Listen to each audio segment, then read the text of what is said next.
আজ আমি এক্সপ্লেন করতে চলেছি ইন্দোনেশিয়াতে রিলিজ হওয়া সবচেয়ে ভয়ঙ্কর মুভি, যার নাম হলো সিজিন। এই মুভিটি তুর্কিতে ঘটে যাওয়া একটি সত্য ঘটনার উপরে নির্মিত, যে ঘটনাটি ছিল অনেক বেশি ভয়ঙ্কর। সকলকে সতর্ক করছে যে যদি আপনি প্রাপ্তবয়স্ক না হন, বা আপনি যদি দুর্বল হৃদয়ের হয়ে থাকেন, বা এখন আপনি যদি একা থেকে থাকেন, তাহলে এই এক্সপ্লেনেশন থেকে দূরে থাকবেন। কেননা এই মুভিটি থিয়েটারে দেখার পরে অনেক মানুষের সাথে বেশ অস্বাভাবিক কিছু ঘটনা ঘটে গেছে, যেগুলো আপনারা দেখতে চাইলে যে কোনো সোশ্যাল মিডিয়ায় সিজিন লিখে সার্চ করলে পেয়ে যাবেন। সম্প্রতি মুক্তি পাওয়া ইন্দোনেশিয়ার অসাধারণ একটি ভৌতিক সিনেমা আমি বর্ণনা করেছি। যদি কেউ না দেখে থাকেন তাহলে আমার চ্যানেলে গিয়ে দেখে আসতে পারেন, যার লিঙ্ক আমি পিন কমেন্টে দিয়ে দেব। মুভির শুরুতে আমরা ইরমা ও উলান নামের দুই বোনকে দেখতে পাই। তারা ইকসান নামক একজন কবিরাজের কাছে এসেছে।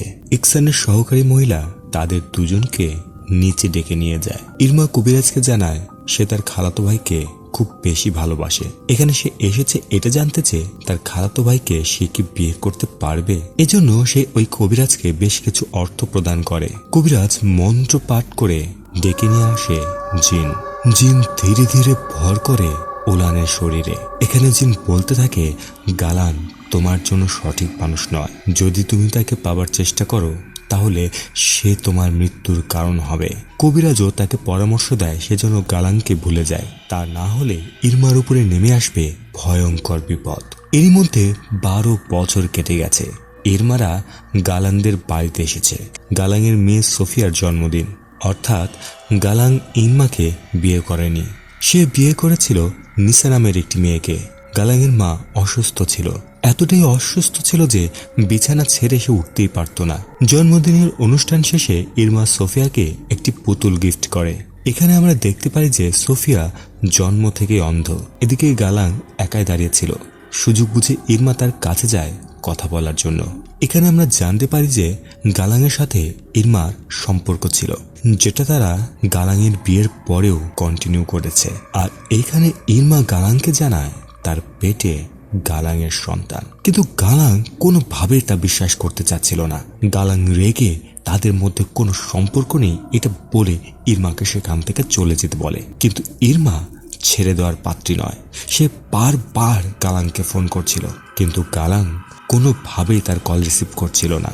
তার বোন উলান ইরমাকে বোঝানোর চেষ্টা করে, কিন্তু সে তার কোনো কথায় গুরুত্ব না দিয়ে উল্টো তাকে সেখান থেকে তাড়িয়ে দেয়। এদিকে ইরমা রাতে মার্কেটে যায়, যেখানে গালাংয়ের দোকান ছিল। সে গালাংকে বারবার বলতে থাকে যে আমি সত্যি গর্ভবতী, আমার পেটে তোমারই সন্তান, কিন্তু তবুও গালাং তার কোনো কথায় বিশ্বাস করছিল না। এর ফলে ইরমা রেগে ছুরি তুলে নেয়।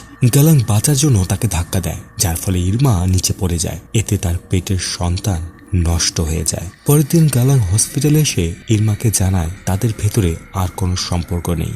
এটা বলেই সে সেখান থেকে চলে যায়। ইরমা তাকে খুবই ভালোবাসতো, আর প্রতিনিয়ত সে গালাংয়ের সাথে যোগাযোগ করার চেষ্টা করত, কিন্তু গালাং তাকে বারবার একই কথা বলে যে তাদের ভেতরে আর কোনো সম্পর্ক নেই। ইরমা রেগে প্রতিশোধের আগুনে জ্বলতে জ্বলতে সেই কবিরাজের কাছে যায়। এরপরে কবিরাজের কাছে এর সকল ঘটনা খুলে বলে। ইরমা তার কাছে থাকা সকল গয়নাগুলো সেই কবিরাজকে দেয়। কবিরাজ ইকসান তাকে জিজ্ঞাসা করে, এখন তুমি কি চাও? ইরমা জানায় সে তাকে কোনোভাবেই ভুলতে পারবে না। আমি যে কোনো মূল্যে তাকে আমার কাছে পেতে চাই। ইকসান তার কথায় রাজি হয় আর বলে, তোমাকে নিসার একটি ছবি নিয়ে আসতে হবে, আর এর সাথে নিয়ে আসতে হবে তার রক্ত, নখ বা চুল। আমাদের আশেপাশে বিভিন্ন ধরনের জিন রয়েছে, তাদের মধ্যে সবচেয়ে ভয়ঙ্কর হলো আনসার, যে মানব জাতিকে ঘৃণা করে। আর আমি তাকে ডেকে নিয়ে আসবো। যে জিন 5 রাতের ভেতরে নিসার সাথে যারা যুক্ত রয়েছে প্রত্যেককেই মেরে ফেলবে, আর অবশেষে নিসা মারা যাবে। আর গালাং যেহেতু তার রক্তের কেউ নয়, তাই সে মারা যাবে না। আর নিসা মারা যাওয়ার পরে তুমি গালাংকে তোমার কাছে টেনে নেবে। এরপরে ইকসান একটি মহিষ জবাই করে, আর রাতে একটি কবর থেকে কেটে নেয় একটি মৃত মানুষের পা, যেগুলো সে কালো জাদুর জন্য ব্যবহার করবে। এরপরে ইরমা গালাংদের বাড়িতে যায়। গালাং বাড়িতে ছিল না। ইরমা ওয়াশরুম ব্যবহার করার কথা বলে সেখানে যায়। এরপর চিরুনি থেকে নিসার কিছু চুল নিয়ে নেয়, আর ডাস্টবিন থেকে তুলে নেয় একটি প্যাড। এরপর থেকে কৌশলে সেখান থেকে বিদায় নিয়ে চলে আসে সেই কবিরাজের কাছে। লুকিয়ে নিয়ে আসা সেই জিনিসগুলো কবিরাজের হাতে তুলে দেয়, আর এরপরে শুরু হয় মরণ খেলার প্রস্তুতি। কবিরাজ ইকসান একটি বিশেষ পানিতে রক্ত মেশায় আর নিসার ছবির পেছনে এক ভয়ানক মন্ত্র লেখে। এরপর ছবিটি দু টুকরো করে এক টুকরো মহিষের রক্তের সাথে মেশায়, আর এক টুকরো মহিষের নাড়ি ভুড়ির সাথে। তারপর সেগুলো পানিতে চুবিয়ে ফেলে। এরপরে একটি তাবিজ তৈরি করে মৃত মানুষের সেই পায়ের হাড়ের সাথে বেঁধে ফেলে। এরপরে শুরু হয় মন্ত্রপাঠ, যার মাধ্যমে সে ওই ভয়ানক জিনকে ডেকে নিয়ে আসছিল। কিছুক্ষণের মধ্যেই পুরো ঘর কাঁপতে থাকে, আর চোখের নিমিষেই হাড়টি ভেঙে যায়। অর্থাৎ সেই জিন তার কাজ বুঝে নিয়েছে।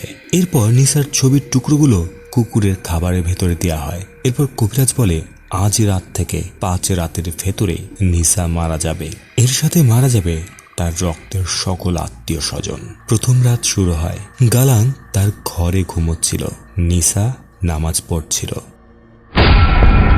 হঠাৎ করে তার সামনে পড়ে মহিষের কাটা মাথা। এরপরে তার ওপরে পড়ে মহিষের নাড়ি ভুড়ি। নিসা প্রচন্ড ভয়ে চিৎকার করতে থাকে। তার চিৎকার শুনে গালান ছুটে আসলে সবকিছু যেন স্বাভাবিক হয়ে যায়। পরদিন সকালে সে একাই ঘরে ছিল। খাটের নিচ থেকে একটি বোতল একাই গড়িয়ে আসে। সে ধীরে ধীরে খাটের নিচে দেখে, যেখানে ছিল তার মেয়ে সোফিয়ার পুতুল। এখানে নিসা অদ্ভুতভাবে পুতুলের চুল কেটে সেটি খেতে শুরু করে। এরপর কেচি দিয়ে একাধারে নিজের চুল কেটে সেগুলো খেতে শুরু করে। এরপরে তার মুখ দিয়ে বেরিয়ে আসতে থাকে রক্ত। এরপর দ্বিতীয় রাত। গালান বাড়ি ফিরে আসে। নিসা তাকে বলে, আমার মনে হয় বাড়িতে অদ্ভুত কিছু আছে, কেননা আমার সাথে অস্বাভাবিক কিছু ঘটনা ঘটে যাচ্ছে। কিন্তু গালান তার কোনো কথার তেমন একটা গুরুত্ব না দিয়ে উপরে চলে যায়। এদিকে ইরমা তার ঘরে শুয়েছিল। হঠাৎ করে তার পেছনের দরজা একাই খুলে যায়। সে উঠে দরজার কাছে যায়, কিন্তু সেখানে কেউ ছিল না। বিষয়টি বুঝতে না পেরে সে দরজা লাগিয়ে লাইট বন্ধ করে শুয়ে পড়ে। এদিকে হঠাৎ তার পেছনে কিছু একটা অনুভব করে। কিছুটা ভয় পেয়ে সে আলো জ্বালায়। পেছনে ঘুরতেই দেখে সেখানে শুয়ে আছে ওলান, আর তাই সে ওলানকে ডাকে। হঠাৎ দেখে উলানের এক ভয়ঙ্কর চেহারা। উপায় না পেয়ে সে ভয়ে দরজা খুলতে দেখে উলান তার সামনে দাঁড়িয়ে আছে। তাহলে বিছানায় কে ছিল? মাথা ঘুরিয়ে দেখে বিছানায় কেউ নেই। অন্যদিকে নিসা নামাজ পড়ছিল। হঠাৎ করে তার রক্ত বমি হতে শুরু করে, আর মুখের ভেতর থেকে অনেকগুলো চোখ বেরিয়ে আসতে থাকে। সেগুলো সে একটি পাত্রে ভরে রাখে। এরপর সে গালানের মায়ের যত্ন নিচ্ছিল। হঠাৎ করে তার উপরে ভর করে সেই জিন। নিমিষেই তার হাতে থাকা কাপড়টি তার শাশুড়ির মুখে চেপে ধরে। এদিকে তার শাশুড়ি বাঁচার জন্য ছটফট করছিল। কিছুক্ষণের মধ্যেই নিসা তার জ্ঞান ফিরে পায়। জ্ঞান ফিরে পেয়ে সে তার শাশুড়ির কাছে ক্ষমা চায়, আর সে বুঝতে পারছিল না এটা সে কিভাবে করলো। আর সে দ্রুত গামলাটি নিয়ে সেখান থেকে বেরিয়ে আসে। এরপরে সে দেখে তার শাশুড়ি ঘর থেকে বেরিয়ে আসছে, কিন্তু সে তো বিছানা থেকে উঠতেই পারত না। অর্থাৎ তাকেও ভর করেছে সেই জিন। সে ধীরে ধীরে চুলায় টকবক করতে থাকা গরম পানিটি নিয়ে নিজের মাথায় ঢালতে থাকে, যার ফলে ছটফট করতে করতে সে সেখানেই মারা যায়। এই সব কিছু দেখে নিসা প্রচন্ড ভয়ে সেখানে কান্না করছিল। সে বুঝতে পারছিল না তার এখন কি করা উচিত। এদিকে তৃতীয় রাত শুরু হয়। এই রাতে সকলেই ছিল গালাংদের বাড়িতে, কেননা গালাংয়ের মা মারা গেছে। কিছুক্ষণের মধ্যেই তার মায়ের জানাজা শুরু হয়। এদিকে হঠাৎ করে ইরমার কাঁধে কেউ একজন হাত রাখে। ইরমা তাকাতে দেখে সেখানে কেউ নেই। অন্য পাশে দাঁড়িয়ে ছিল নিসা। নামাজ শেষ হতে না হতেই নিসা পাগলের মতো সেই লাশের উপরে থাকা কাপড়টি ছুঁড়ে ফেলে। তখনই সকলে দৌড়ে এসে তাকে শক্ত করে ধরে, আর হুজুর জিজ্ঞাসা করতে থাকে, তুমি কে? তখন নিসা বলে, আমি কে তা তোমার জানার প্রয়োজন নেই, তুমি আমার রাস্তায় এসো না। হুজুর সূরা পড়ে নিসার চোখ বন্ধ করে দেয়, যার ফলে জিন তার শরীর ত্যাগ করে। এরপরে হুজুর গালাংকে বলে নিসার ওপরে এক ভয়ঙ্কর শক্তিশালী জিন ভর করেছে, আর তারা যেন সাবধানে থাকে। মায়ের দাফন শেষ করে গালাং ও সকলেই বাড়ি ফিরে আসে। নিসা ঘুমোচ্ছিল, আর গালাং তার পাশে বসেছিল। হঠাৎ করে সে বাইরে থেকে অদ্ভুত কিছু একটা শব্দ শুনতে পায়। সে ধীরে ধীরে বাইরে গিয়ে দেখে অনেকগুলো জিন একটি লাশকে ঘিরে কিছু একটা পড়ছিল। এগুলো দেখে ভয়ে গালাং সিঁড়ি থেকে পড়ে যায়। এরপর সে দেখে সে ওই জিনদের মাঝে শুয়ে আছে। একটি জিন তাকে বলে, তুমি ইরমার সাথে যা করেছো তার ফল তোমাকে ভোগ করতে হবে। হঠাৎ করে সোফিয়ার ডাকে গালাঙের ঘুম ভেঙে যায়। অর্থাৎ সে সিঁড়ি থেকে পড়ে জ্ঞান হারিয়ে এতক্ষণে স্বপ্ন দেখছিল। পরের দিন সকালে গালাং হুজুরের কাছে যায় আর গত রাতে ঘটে যাওয়া সকল কিছু হুজুরকে খুলে বলে। হুজুর একটি বিশেষ তাবিজ প্রস্তুত করে গালাংকে দেয় আর বলে এই পানি নিয়মিত নিসার কপালে লাগাতে হবে। এরপর শুরু হয় চতুর্থ রাত। ইরমাদের বাড়িতে তার মা একা ছিল। সে কেন যেন রান্নাঘরের সকল কিছু ভেঙে ফেলছিলেন। দেখে মনে হচ্ছিল কি যেন এক যন্ত্রণায় সে চটফট করে যাচ্ছে। এরপর সেখান থেকে ভাঙা কাচের টুকরো নিয়ে সেগুলো খেতে শুরু করে। যে কাচের টুকরোগুলো তার গলা ছিঁড়ে বাইরে বেরিয়ে আসে, যার ফলে সেও সেখানে মারা যায়। এদিকে ইরমা ও উলান বাড়ি ফিরে দেখে তার মা রক্তাক্ত অবস্থায় সেখানে পড়ে আছে। মায়ের দাফন শেষে দুই বোন একা বাড়িতে ছিল। এখানে ইরমা উলানকে জানায় এ সকল কিছু তার জন্যই হয়েছে, কেননা সে গালাংকে পাবার জন্য কালো জাদু করেছিল। কিন্তু কবিরাজ ইকসান বলেছিল শুধুমাত্র নিসার সাথে রক্তের সম্পর্ক যাদের তারাই মরবে, কিন্তু মারা গেছে তার মা ও খালা, যাদের সাথে নিসার কোনো রক্তের সম্পর্ক থাকার কথা নয়। তারা বুঝতে পারছিল না কেনই বা এমনটা হচ্ছে। অন্যদিকে নিসা সোফিয়ার সাথে বাসায় বসেছিল। হঠাৎ করে সে পাগলের মতো হয়ে যায়। সে উন্মাদের মতো কাঁপতে কাঁপতে নিজের গলার ওড়না ব্যবহার করে ফাঁসিতে ঝুলে পড়ে। ঠিক তখনই গালাং সেখানে চলে আসে আর সে দৌড়ে গিয়ে দ্রুত নিসাকে বাঁচিয়ে নেয়। গালাং হুজুরকে নিয়ে এসেছিল। হুজুর নিসার এমন অবস্থা দেখে গালাংকে পরামর্শ দেয় আজকে রাতে সে যেন মসজিদের পেছনের ঘরে নিসাকে নিয়ে আসে। এরপর হুজুর সেখান থেকে চলে যায়। আজ ছিল পঞ্চম রাত। এদিকে ইরমা উলান সেই কবিরাজের কাছে যাবার প্রস্তুতি নিচ্ছিল যেন তারা এই কালো জাদুটি বন্ধ করতে পারে। কিন্তু হঠাৎ করে জিনটি ভর করে উলানের উপর আর কিছুক্ষণের মধ্যে উলান ইরমাকে আক্রমণ করে। বাঁচার জন্য ইরমা দ্রুত সেখান থেকে পালিয়ে একটি ঘরে গিয়ে দরজা বন্ধ করে দেয়। আর এদিকে উলান জানালা ভেঙে সেই ঘরের ভেতরে প্রবেশ করে। নিজেকে বাঁচানোর জন্য ইরমা বাড়ি ছেড়ে দৌড়ে পালাতে থাকে, কিন্তু উলানও তার পিছু পিছু আসছিল। উপায় না পেয়ে ইরমা হাতে পাথর নিতেই উলান স্বাভাবিক হয়ে যায়। তাকে স্বাভাবিক দেখে পাথরটি ফেলার সাথে সাথেই পুনরায় জিন চলে আসে। এরপর জিন উলানের শরীরকে নিয়ে উঠে যায় লম্বা একটি গাছের ওপরে। গাছে উঠে ইরমার দিকে তাকিয়ে বিভৎসভাবে হাসতে থাকে।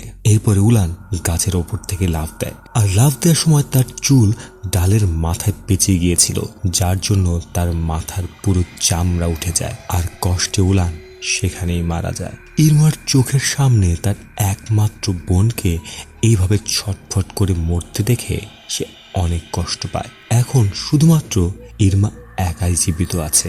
এরপর সে বাসে করে রওনা হয় কবিরাজের উদ্দেশ্যে। অন্যদিকে মসজিদের পেছনের ঘরে নিসার শরীর থেকে জিন তাড়ানোর জন্য সকল প্রস্তুতি নেওয়া হচ্ছিল। তারা সকলে একসাথে কোরআন তেলাওয়াত করছিল। এরপর নিসাকে নিয়ে এসে বসানো হয় তাদের একদম মাঝখানে। হুজুর সূরা পড়তে থাকেন। অপরদিকে ইরমা কবিরাজের কাছে পৌঁছায়। কবিরাজের সহকারী দরজা খোলে। ইরমা তাকে দেখে বলতে থাকে সে তো কালো জাদু করেছিল নিসাকে, কিন্তু তার পরিবারের সদস্য কেন মারা যাচ্ছে। মহিলাটি ইরমাকে জিজ্ঞাসা করে তুমি কার রক্ত এনেছিলে। এখানে ইরমা বুঝে যায় সেদিন বাথরুম থেকে যে রক্তমাখা প্যাড নিয়ে এসেছিল সেটা হয়তো নিসার ছিল না। এটা বুঝে সে কবিরাজের কাছে দেখা করার জন্য ভেতরে যেতে চায়, কিন্তু মহিলাটি তাকে কোনোভাবেই ভেতরে ঢুকতে দিচ্ছিল না। ইরমা ভেতরে যাওয়ার জন্য মহিলাকে ধাক্কা দিতেই মহিলাটি পড়ে পাথরের সাথে আঘাত লেগে সেখানেই মারা যায়। ওদিকে হুজুর নিসার কপালে এক বিশেষ পানি ছোঁয়ায় আর ক্রমেই জিন জেগে ওঠে। সে পাগলের মতো ছটফট করছিল। সকলেই তাকে ধরে ওই চেয়ারের সাথে বাঁধতে শুরু করে। এরপরে কোরআনের আয়াত লেখা একটি কাপড় তার গায়ে জড়িয়ে দেওয়া হয় আর তার উপরে ঢালা হয় সেই পবিত্র পানি। জিনটি প্রচন্ড যন্ত্রণায় ছটফট করতে করতে একটা সময় নিস্তেজ হয়ে যায়। হঠাৎ করে আশপাশে সকল কিছু তছনছ হতে থাকে। এর সবকিছু দেখে সেখানে থাকা সকলেই কালেমা পড়তে শুরু করে আর আমরা দেখতে পাই নিসার এক ভয়ঙ্কর চেহারা। হুজুর তার কপালে ধরে আয়াতুল কুরসি পড়তে শুরু করে। চোখের পলকে জিনটি শূন্যে ভেসে যায়। অন্যদিকে ইরমা ভেতরে ঢুকে ইকসান নামের সেই কবিরাজকে খুঁজছিল। হঠাৎ করে জিনটি তাকে আক্রমণ করে। ইরমা নিজেই তার মাথা পাথরের সাথে আঘাত করতে শুরু করে। ওদিকে নিসার ভেতরে থাকা সেই জিন গালাংকে বলতে শুরু করে, তুমি ইরমার বাচ্চাটিকে মেরেছ, এখন তোমাদের সকলকেই মরতে হবে। এর মধ্যে হুজুর একটি লাঠি নিয়ে নিসাকে মারতে যায়। হঠাৎ করে এক ঝটকায় আশেপাশে সকলে ছুটে গিয়ে পড়ে। ওদিকে ইরমা জ্ঞান ফিরে পায়, কিন্তু জিনটি ইরমার শরীরে থাকা হাড়গুলো একটি একটি করে ভাঙতে থাকে। ইরমা প্রচন্ড কষ্টে আর্তনাদ করতে থাকলেও তার আর কোনো উপায় ছিল না। কষ্ট সহ্য করতে না পেরে সে সেখানেই মারা যায়। আর এদিকে নিসা গালাঙের গলা টিপে ধরে।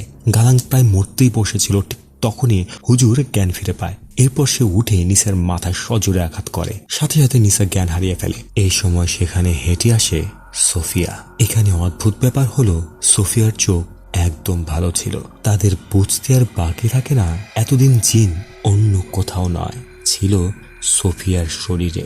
কেননা বাথরুমে পাওয়া সেই প্যাডটি ছিল সোফিয়ার ভেতরে থাকা সেই জিনটি সকলকে তিলে তিলে মেরে ফেলেছে।